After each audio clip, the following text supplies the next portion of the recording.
अप्पासाहेब, सगळे मित्रमंडळी, आपण जमलेले नागरिक. मी आयुर्वेद पंचगव्य चिकित्सक आहे. पूर्ण भारतात पंचगव्य कॅन्सर चिकित्सा करणारे 4 लोक आहेत, त्याच्यापैकी मी एकटा आहे. माझं स्वप्न आहे की आमच्या कॅम्पसमध्ये गो कृषी आणि पंचगव्य गो चिकित्सा असं एक पर्यटन केंद्र डेव्हलप व्हावं. आप्पासाहेब, 30 एकर जमीन आहे, रोड सगळे चांगले बनलेले आहेत, पाणी भरपूर आहे, पण फंडिंग नसल्यामुळे आम्ही आमच्या पैशाने काही डेव्हलप करू शकत नाही. असं काही पर्यटन अजून जगात असं पर्यटन केंद्र नाही.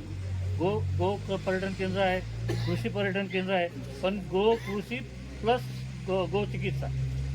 आणि आता जगात असं झालं आहे आप्पासाहेब की केमोचे जे कॉम्प्लिकेशन आहेत तुम्ही अनुभवलेले, ते साईड इफेक्ट कमी करत ताकद कशातच नाही, फक्त गायच्या पंचगव्यात आहे.